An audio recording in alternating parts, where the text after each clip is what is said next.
अस्सलाम वालेकुम स्टूडेंट्स। तो आज हमने जो नेक्स्ट टॉपिक पढ़ना है वो हेडेक है। समटाइम हमें लगता है कि कुछ चीज़ें इंपॉर्टेंट नहीं हैं, जैसे हमें लगता है शायद हेडेक का टॉपिक इंपॉर्टेंट नहीं है, हालांकि काफ़ी इंपॉर्टेंट है। At the end of the lecture I try कि कुछ प्लैब रिलेटेड MCQs हैं मेरे पास, वो मैं आप लोगों को एक दफ़ा दिखा दूँ, ताकि पहले तो हम वीडियो अच्छा सा पढ़ेंगे, फिर हम वो MCQ देखेंगे कि हम रिलेट कर पाते हैं या नहीं कर पाते।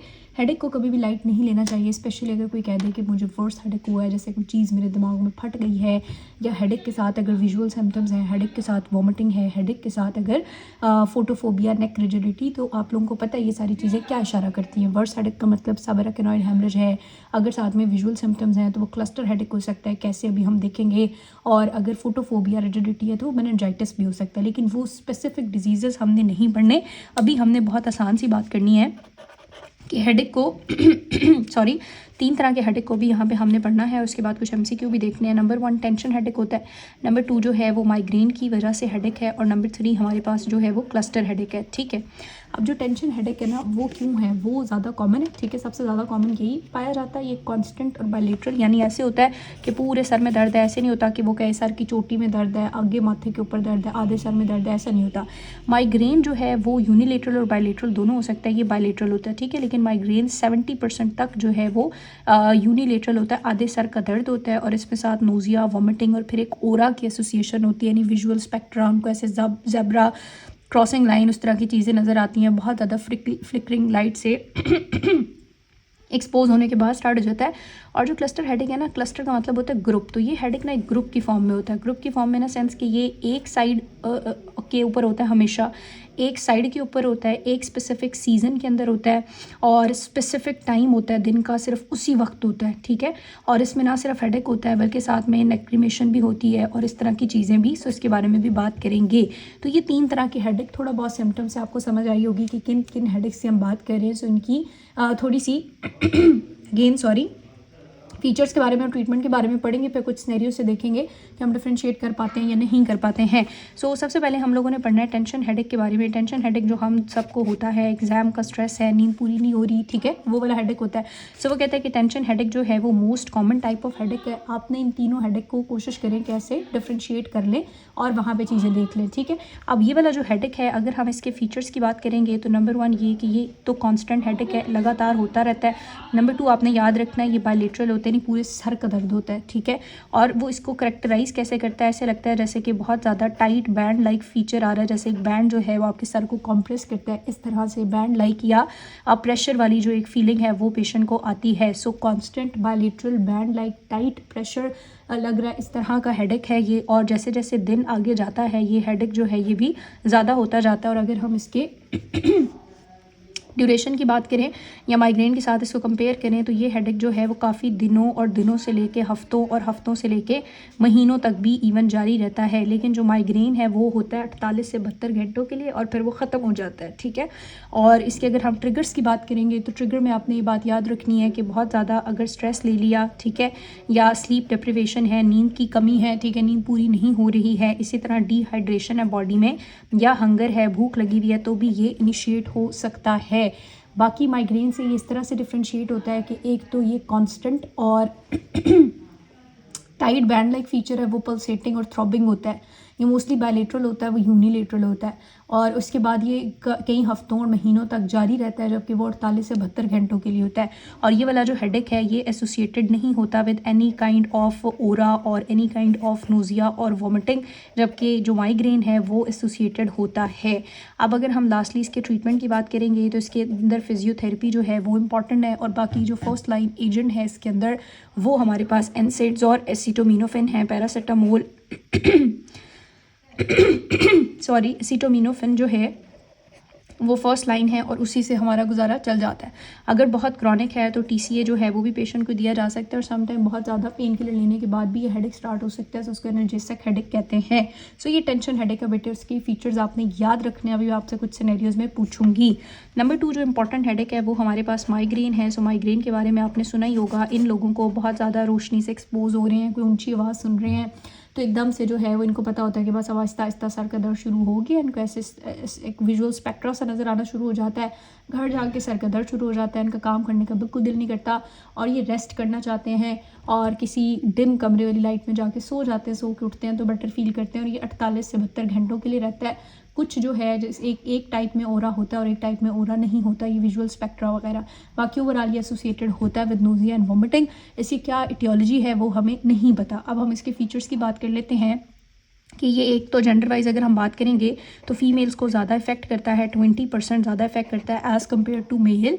और इसके अंदर अगर हम देखेंगे तो एज वाइज अगर हम बात करेंगे तो मोस्टली बिफोर 40 ईयर्स ही ये प्रेजेंट होता है, काफ़ी यंग लोगों को होता है ना। यहाँ पर उसने पैथोजेनेसिस के बारे में कहा हुआ है कि पैथोजेनेसिस जो है वो इसकी अननोन है, इडियोपैथिक है, हमें नहीं पता क्यों है, लेकिन एक थ्योरी दी हुई है। इस थ्योरी में से मेरे पेपर में कोई एक MCQ आया था, इसको हम कहते हैं cortical spreading depression theory of Liu. ठीक है, अब वो कह रहा है कि इसने जो है वो माइग्रेन विद ओरा को एक्सप्लेन करने की कोशिश की। उसने कहा कि ये जो कॉर्टिकल स्प्रेडिंग डिप्रेशन है ये एक क्या है, बेसिकली ये एक वेव है एक्साइटेशन की, और ये वेव जो है वो फैलती है हमारे उसमें, स्टार्ट होती है, इनिशिएट होती है ग्रे मैटर में, और फिर ये अपने ओरिजिन से वेव फैलना शुरू कर देती है एट द रेट ऑफ शायद 4 या 6 मिलीमीटर पर मिनट। ठीक है, ये जो एक्साइटेशन की वेव है ये क्या करेगी, सेलुलर डीपोलराइजेशन करेगी, और ये डीपोलराइजेशन रिस्पॉन्सिबल है फॉर द इनिशिएशन ऑफ ओरा।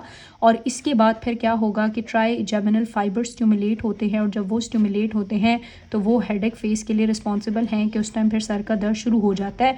तो ये कुछ इस तरह की एक अननोन सी थ्योरी दी हुई है, लेकिन इसके बारे में भी कोई इतना पता नहीं है। अब अगर हम जैसे हमने टेंशन हेडेक के फीचर्स की बात की, अगर इसके फीचर्स की बात करेंगे तो फीचर्स में आपने ये याद रखना है कि हेडेक को पेशेंट कैसे बताता है कि जैसे कोई थ्रोबिंग सा पल्सेटिंग सा हेडेक है, एक्स्ट्रा ड्यूरल जो वेसल्स होती हैं, सॉरी जो एक्स्ट्रा क्रेनियल वेसल्स होती हैं वो भी बहुत ज़्यादा ऐसे लाइक डायलेटेड होती हैं। ठीक है, सो ये थ्रोबिंग सा पल्सेटाइल सा हेडेक होता है। अगर हम इसकी इंटेंसिटी की बात करेंगे तो इंटेंसिटी मॉडरेट से सवेयर की तरफ जा सकती है। सो ये शुरू में भी इतना सवेयर ना हो, लेकिन सवेयर हो भी सकता है, और ये एग्रीवेट करता है जैसे जैसे पेशेंट मूव करता है, जैसे जैसे पेशेंट काम करता है तो ये हेडेक ज़्यादा हो जाता है, और ये रिलीफ हो जाता है अगर पेशेंट रेस्ट करे या डिम लाइट वाले कमरे में चला जाए या कुछ देर के लिए सो जाए, तो जो माइग्रेन है वो काफ़ी हद तक इम्प्रूव हो जाता है। ठीक है, अब नेक्स्ट चीज़ हमारे पास आती है कि एसोसिएशन इसकी किस चीज़ के साथ है, तो ये मोस्टली मैंने आपको बताया कि एसोसिएटेड होता है with nausea, vomiting and photophobia. ठीक है, इसके साथ ये एसोसिएटेड होता है, और ट्रिगर इसके जो हैं वो मेंस्ट्रुएशन हो सकता है, ओरल कॉन्ट्रासेप्टिव चीज़ है, चॉकलेट है या वाइन है। अब इसकी दो आगे से टाइप हैं, एक होता है विदाउट ओरा, ठीक है, यानी वो विजुअल स्पेक्ट्रा वाला सीन नहीं होता, और एक होता है विद ओरा। ठीक है, अब आपने ये याद रखना है कि जो ज़्यादा कॉमन है 80% तक वो विदाउट ओरा है, और इसको क्लासिकल माइग्रेन कहते हैं। इसमें पेशेंट को वो बायलेटरल हेडेक होता है, मोस्टली बायलेटरल है। ठीक है, और नोजिया वॉमिटिंग जो है वो तो है, लेकिन ओरा वाली जो सेंसेशंस हैं विजुअल स्पेक्ट्रा और उस तरह की नज़र आना वो नहीं आ रहा होता। लेकिन माइग्रेन विद ओरा, सॉरी इसको क्लासिक हेडेक नहीं कहते, इसको कहते हैं कॉमन हेडेक। ठीक है, और जो हमारे पास दूसरे वाला है migraine with aura, migraine with aura जो है ये 20% तक है, और इसको हम लोग क्या कहते हैं, इसको हम कहते हैं क्लासिक माइग्रेन, ये क्लासिकल माइग्रेन। और ये जो हेडेक इसमें होगा ये यूनिलेटरल है, नोजिया वॉमिटिंग होती है, और इसमें साथ में ओरा भी है। ठीक है, सो ये बात आपने याद रखनी है। और अगर हम इसकी ड्यूरेशन की बात करेंगे जो स्पेसिफिकली ओरा वाला है, तो ओरा 5 to 20 मिनट्स तक होता है, 60 मिनट से कम ही होता है। विजुअल ओरा में इसको टोमा विद जैग्ड और कलर एजेस नज़र आता है, shimmery silvery zag lines across the visual field patient को नज़र आ रही होती हैं। इंपॉर्टेंट थिंग आ जाती है कि हमने माइग्रेन को ट्रीट किस तरह से करना है, तो इसके ट्रीटमेंट में से MCQ आते हैं, वो मैं आपको बता देती हूँ। नंबर 1 ये कि उसके ट्रिगर्स को पहचानना है और उन ट्रिगर्स को अवॉइड करने का कहना है। ठीक है, नंबर 2 इसकी थेरेपी को हम 2 तरीके से डिवाइड करते हैं। हम कहते हैं कि एक हमारे पास होती है अबॉर्टिव थेरेपी, और नंबर 2 हमारे पास होती है प्रिवेंटिव थेरेपी। ठीक है, अबॉर्टिव का मतलब है कि एक दफ़ा फीचर्स आ गए, अभी इन फीचर्स को ट्रीट करेंगे, और प्रिवेंटिव का मतलब है नेक्स्ट टाइम माइग्रेन ना हो उसके लिए कुछ प्रोफिलैक्टिक मेजर्स हम लेते हैं। अब जो अबॉर्टिव थेरेपी है इसके अंदर पहले एस्पिरिन या पैरासीटामोल ट्राई किया जाता है, लेकिन ये कोई इतनी ज़्यादा फेवरेबल नहीं होती, इसलिए इसके लिए जो इम्पॉर्टेंट ड्रग है वो ट्रिप्टेंस दी जाती हैं, जिसमें हमारे पास सोमाट्रिप्टन आती है, अब इसके रूट में से क्वेश्चन आता है, तो ये आपने याद रखना है कि बिलो 17 ईयर्स है अगर तो हम नेज़ल सोमाट्रिप्टन देते हैं, अबव 17 ईयर्स है तो फिर हम हमेशा ओरल देते हैं। First line is oral. लेकिन अगर वो टॉलरेट नहीं कर पा रहा, वोमिटिंग है बहुत ज़्यादा, तो फिर सबक्यूटेनियस दिया जाता है। ये मैंने क्यों बताया, क्योंकि अभी हम देखेंगे कि क्लस्टर हेडेक का क्या रूट है, उसमें भी ट्रिप्टन्स ही दी जाती हैं, ठीक है। उसके बाद कहता है कि ये जो सोमाट्रिप्टन्स हैं ये कॉन्ट्राइंडिकेटेड हैं अगर पेशेंट को कोरोनरी आर्टरी डिजीज़ है, तो फिर अगर हम सोमाट्रिप्टन नहीं दे सकेंगे तो अर्गोटामीन देंगे। क्लियर। तो ये आपको पता हो कि एस्पिरिन है, पैरासीटामोल, एनसेड एंड ट्रिप्टन या सोमाट्रिप्टन इसके लिए ड्रग ऑफ चॉइसेस होती हैं।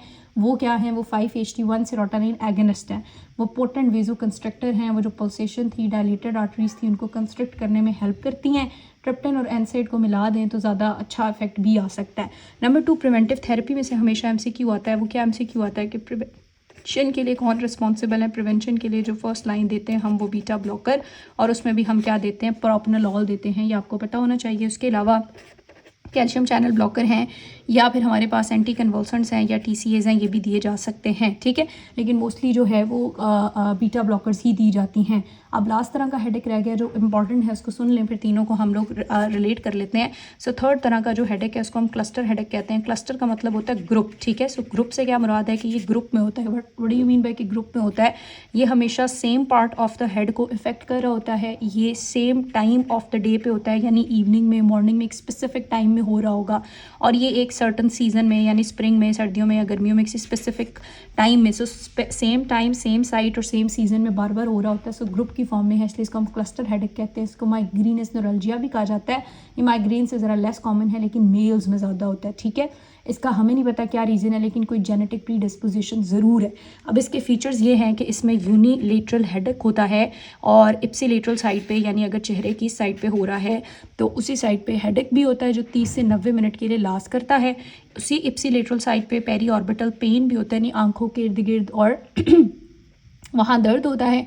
और उसी साइड पे क्या भी शुरू हो जाता है, लैक्रिमेशन शुरू हो जाती है, आंखों से आंसू का बहना। उसके बाद नेज़ल कंजेशन, नाक कैसे लगता है कि बंद हो रहा है। और कंजक्टाइवल इंजेक्शन, यानी आपका जो कंजक्टाइवा है उसमें भी रेडनेस होती है। और हॉर्नर सिंड्रोम के फीचर टॉसिस, मियोसिस एंड हाइड्रोसिस भी हो सकता है। तो ये अब आपने बड़ा क्लियरली याद रखना है। तो अब बहुत ही आसान है। अगर मैं कहूँ कि बायलेटरल पेन है और वो कह रहा है कॉन्स्टेंट सा प्रेशर बैंड लाइक पेन है, तो ये कौन सा पेन है, दिस इज टेंशन हेडेक, ठीक है। और अगर मैं कहूँ कि हेडेक है और उसके साथ एसोसिएटेड है नोजिया और वॉमिटिंग, और ये लास्ट क्या है फॉर 48 आवर्स या 72 आवर्स, तो मोस्ट लाइकली डायग्नोसिस माइग्रेन, और इसके लिए ड्रग ऑफ चॉइस सोमाट्रिप्टन है। और अगर मैं कहूँ कि इप्सिलेटरल हेडेक है, और हेडेक है यूनिलेटरल और साथ में लैक्रिमेशन भी है, नेज़ल कंजेशन भी है, तो दिस इज़ क्लस्टर हेडेक। और क्लस्टर हेडेक के लिए भी जो ड्रग है वो सोमाट्रिप्टन ही है।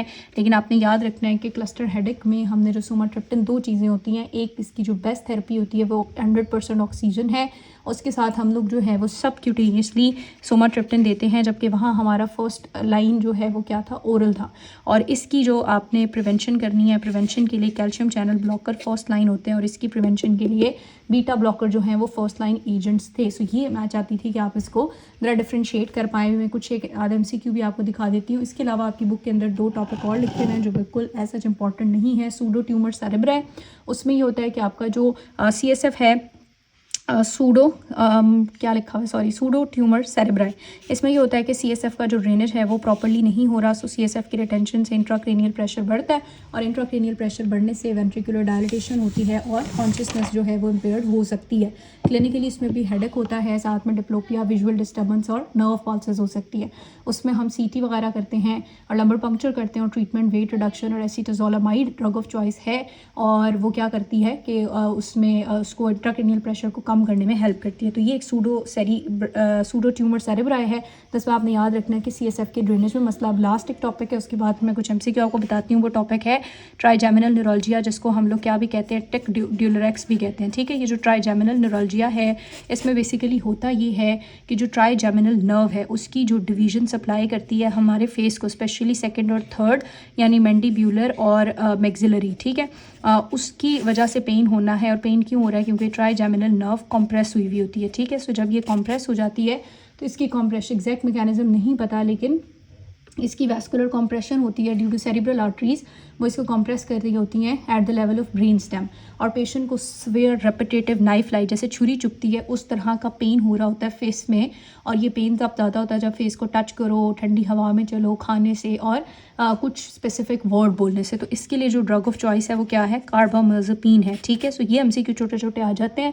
सो ट्राइजेमिनल न्यूरोलजिया के लिए ड्रग ऑफ चॉइस है कार्बामाज़ेपिन, और उसके अलावा हम गाबापेंटिन दे सकते हैं, नहीं तो सर्जिकली अल्कोहल और फिनोल का इंजेक्शन देंगे नर्व में, या सर्जिकली उसकी डीकम्प्रेशन करेंगे थ्रू पोस्टीरियर क्रेनियोटमी। लेकिन ये बात की बात है, अगर आपको सिर्फ ये पता है कि इसके लिए ड्रग ऑफ चॉइस क्या है कार्बामाज़ेपिन, तो इट्स फाइन। और सूडो ट्यूमर सेरेब्राई के लिए जो इंपॉर्टेंट ड्रग ऑफ चॉइस होती है वो क्या आती है हमारे पास, एसीटाज़ोलामाइड। ठीक है, बाकी जो आपका टेंशन हेडेक है उसके अंदर एनसेड्स वगैरह सिंपली दी जाते हैं।